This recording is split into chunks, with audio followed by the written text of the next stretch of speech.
Et rebonjour, et nous sommes toujours le 31 décembre 2022. Et voilà, cette œuvre mérite tout de même un peu plus de réflexion et de sérieux de ma part. Euh, voilà, j'ai été un peu vite en besogne dans l'analyse de la philosophie, de l'œuvre philosophique de Greg, et de cette histoire de cette histoire précisément qu'il a appelée prédestinée. Voilà. Et donc, alors, parce que beaucoup de choses se jouent dans cette aventure, dans cette histoire. On, c'est, on pourrait dire que c'est aussi puissant que n'importe quel roman qu'on aurait à étudier, à vrai dire. Et donc, on ne peut pas passer de façon aussi légère que je l'ai fait. Alors voilà, qu'est-ce qui se passe dans cette aventure? Qu'est-ce que Greg nous propose? Qu'est-ce que Greg nous donne à penser? On voit un homme, Achille Talon, qui se lance dans une action particulière qu'on ne pratique pas tous les jours, le tir à l'arc. Alors, il prend, il le fait avec attention, évidemment. Il essaye de travailler le mieux possible. En fait, ça correspond à ce que chaque être humain fait dans cette humanité. Alors, je précise que cette théorie est en lien avec la théorie cette analyse est en lien avec la théorie que je défends sur le site mécaniqueuniverselle.net, et dans lequel j'essaye de démontrer que l'humanité est destinée à atteindre son ultime perfection, l'extase. Voilà, la cessation de toute action et la contemplation et la fusion avec le divin. Voilà, donc en règle générale, les analyses que je fais de toutes les œuvres philosophiques sont en lien avec cette théorie. Je vous renvoie à la lecture du site mécaniqueuniverselle.net. Donc voilà, là, il nous montre que l'être humain cherche à faire, cherche à progresser, à agir le mieux possible dans le sens de l'humanité. Donc là, voilà. Et parfois, on n'y arrive pas. Malgré tous nos efforts, eh bien, schlock, la flèche se plante à ses pieds. Donc qu'est-ce qui se passe? Voilà comment notre ami Achille Talon, qui est un homme ordinaire, qui correspond à la majorité humaine, ce n'est pas un narcissique. Et il va se trouver incapable. Je suis incapable de tirer à l'arc. Un narcissique aurait sans doute dit, aurait porté la faute à l'extérieur de lui-même, sur l'arc, sur la flèche, sur le vent, sur tout un tas de choses, sauf sur lui-même. Là, nous avons affaire à un homme ordinaire. Donc il va se dire, je suis incapable de tirer à l'arc. Que représente encore de nos jours un homme pas même fichu de tirer une flèche avec un arc? Un zéro. Et là voilà. Greg nous montre toute la pression de la société. Tout ce que la société peut penser de nous-mêmes quand on agit. Et donc, cette pression nous oblige à nous améliorer, à agir le mieux possible dans le sens de l'humanité. Et ça, c'est très très important à comprendre.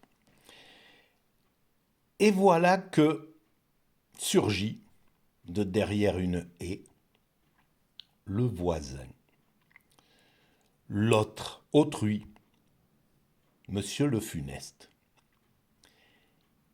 Et donc, il arrive et il voit, parce que, évidemment, comme tous les voisins, il a un œil sur son voisin. chez son voisin. C'est un principe assez courant dans la vie courante de l'existence. Voilà, donc il est à l'affût des moindres faits et gestes de son voisin. Et globalement, il est représentatif du voisin, le funeste. Donc il arrive. Et qu'est-ce qu'il se passe? Il voit ce cher Achille Talon complètement dépité, avec quelques larmes qui lui sortent des coins des yeux. Et puis surtout avec cette sensation d'être traumatisé, parce qu'un traumatisme peut arriver très vite pour des choses très anodines, hein. Et donc voilà, un échec à l'arc peut conduire à ce genre de choses. Et là, toute l'histoire de l'humanité se trouve résumée ici. Nous sommes des frères humains faits pour nous entraider. On ne peut pas faire autrement. On est contraint de nous soutenir mutuellement. Et c'est ce qu'on fait globalement et le, le plus généralement possible et sur toute la planète, que ce soit chez les Inuits, chez les aborigènes, chez les New-Yorkais ou dans une tribu africaine. L'homme, malgré, même avec un étranger, va soutenir son frère humain. Il y a quelque chose qui nous conduit à cela.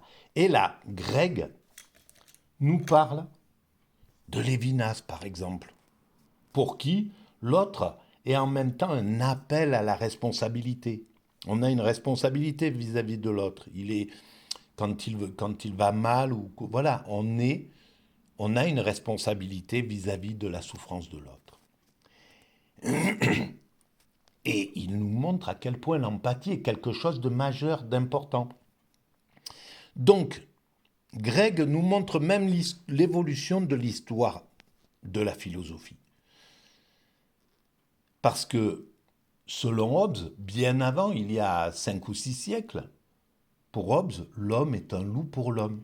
Et là, il nous montre que non, on est passé à autre chose. Même si pour Sartre, l'enfer, c'est les autres. Mais c'est très subtil ce que veut dire Sartre à travers ça. Et ce n'est pas l'enfer exactement. Voilà. Et donc, qu'est-ce qu'on voit dans cette histoire? Allons, allons, ta, dit le funeste. Il y a sûrement eu quelques archers très bêtes dans le tas, en cherchant bien. Vous n'êtes pas le seul raté de l'histoire tout de même. Et là, il nous montre à quel point parfois, en voulant faire du bien, comment nos tendances sont toujours prêtes à sortir. Voilà. Donc, la nature profonde de ce Le Funeste est arrivée dans cette phrase. Vous n'êtes pas le seul raté de l'histoire tout de même. Voilà. Et Achille Talon va répondre, vous dites ça pour me faire plaisir. D'où l'ambiguïté entre ce qu'on dit et ce qu'on entend, et ce que l'autre entend. On est toujours dans ce flot. Hein, et ça, c'est le drame même de tous les couples, on pourrait dire. Hein. Voilà, c'est le jour où l'humanité aura, et c'est certainement ce que Greg voulait nous suggérer, il faut que l'humanité dépasse ces malentendus. Hein, c'est-à-dire que, et ça veut bien dire ce que ça veut dire, un malentendu. On dit une chose et puis l'autre comprend quelque chose de négatif. Et là, dans le cas, inversement, une chose est dite négative, vous n'êtes pas le seul raté de l'histoire, tout de même. Et Achille Talon, par bonheur, entend quelque chose de positif. Vous dites ça pour me faire plaisir, n'est-ce pas? Alors, évidemment, le funeste, qui, malgré ses fautes de langage, parfois ses inadvertances, a un bon cœur, amène notre cher Achille Talon chez le psychanalyste. Et voilà un psychanalyste qui a une bonne, qui a un bureau bien représentatif, avec une vanité en plein milieu là. Voilà. Et donc, il commence à analyser la réflexion à la première question, sans doute, qui a dû être: qu'est-ce qui vous amène, mon cher Achille Talon? Je tire à l'arc comme une patate, docteur. Et là, on voit l'intelligence de la réflexion philosophique qui doit, et puis la puissance de la philosophie qui doit s'intéresser à tous les pans de l'humanité. Là, il y a une allusion directe à l'abstraction, à la peinture abstraite, parce que évidemment, on n'a jamais vu une patate tirée à l'arc, ça n'existe pas. Donc cette image, qui est une abstraction totale, digne sans doute d'un Malevich ou d'un Kandinsky, n'est-ce pas? Et voilà. Donc, Greg nous signale: n'oubliez pas l'abstrait, n'oubliez pas l'abstraction dans la vie. On arrive ici, mon ami. Disons-nous bien que l'infériorité n'a jamais abaissé que les supérieurs, tous les autres étant déjà forcément plus bas et donc en dessous de tout, même de vous. Voilà, là, c'est la base de la philosophie. Des phrases qui sont concises et qui, au fond, expliquent toute l'aventure. Il y a deux choses dans cette image. Il y a cette phrase magique, et puis il y a le fait que le psychanalyste travaille aussi sur quelque chose de très archaïque, de très ancien, qui sans doute était là déjà à l'origine de l'humanité. Donc il est bien dans la même tradition que celle que je développe sur la mécanique universelle, qui s'intéresse à tout le parcours de l'humanité, entre le moment où nous étions des primates naturels, enfin quand nous avons quitté le royaume de la nature, au tout début de la première construction humaine, et jusqu'à aujourd'hui, et puis dans le prolongement où nous allons. Parce que là, voyez-vous, la façon dont il soigne, il y a évidemment le concept à travers les mots, mais il y a aussi les gestes. Il lui tâte la truffe. Et ça, c'est certainement un geste absolument ancestral. C'est quelque chose, on a dû soigner comme ça, comme on le fait pour nos animaux domestiques, évidemment. On a dû commencer par se soigner sous cette forme-là, en se touchant le nez, savoir si il était chaud, il était froid, et évidemment. Donc il y a une allusion aux premiers soins de l'humanité. Voilà. Donc, là, on voit à quel point le psychanalyste cherche à comprendre, analyse, et voit à quel point il est heureux de découvrir les clés, parce qu'en fait, c'est un créatif. Évidemment, tous les grands psychanalystes sont en même temps des créatifs, ils essayent d'imaginer, ils sont intéressés par l'évolution de la psychanalyse. Et donc, il parvient à le rassurer. On voit déjà de l'abattement de Achille Talon. Il se redresse, il commence à avoir un sourire. Surtout, n'y pensons plus. Occupons notre esprit et trouvons-nous quelques dérivatifs exaltants, etc. Bon, bref. Et le voilà, notre Achille Talon, après une séance de 1 heure, et dont la petite note va arriver, complètement requinqué. Une chose superbe. Voilà, donc notre voisin, le funeste, est tout à fait heureux d'ailleurs. Et c'est là où on voit le regard, voilà, le regard sur le visage dont parle Lévinas, la confiance en soi à travers les yeux de Achille Talon, hein, ses poings serrés, etc. Les gens qui sont même extrêmement étonnés de voir quelqu'un avec une telle confiance en soi. C'est d'ailleurs remarquable, hein, quand on voit passer quelqu'un qui est en excès de confiance en soi, il est remarquable. La plupart des êtres humains, comme en règle générale, comme nous le sommes, c'est-à-dire des névrosés plutôt, hein, on est plutôt dans le principe de la névrose, c'est-à-dire on va plutôt se faire du mal à soi-même plutôt que pour éviter de reporter notre mal sur les autres. Donc, euh, hop, et voilà. Et donc, on voit que c'est intriguant pour la plupart d'entre nous de voir.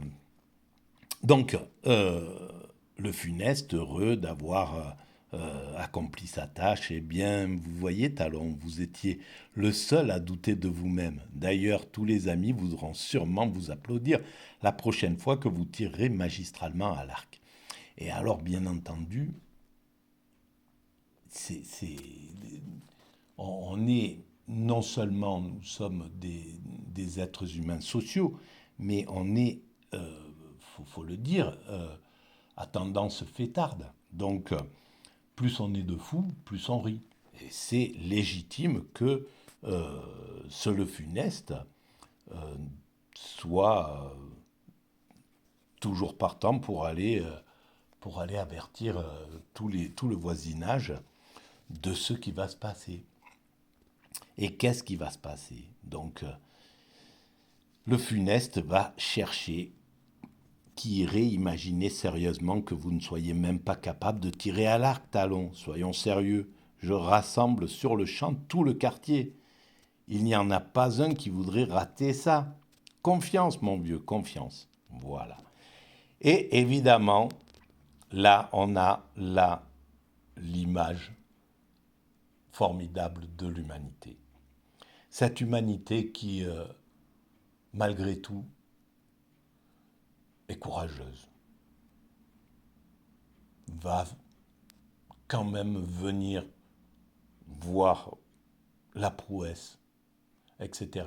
Alors, la plupart d'entre nous sommes courageux, mais pas téméraires, évidemment. Il y a quelque chose en nous qui nous demande de préserver notre existence. C'est ce que veut nous faire comprendre Achille Talon, Greg.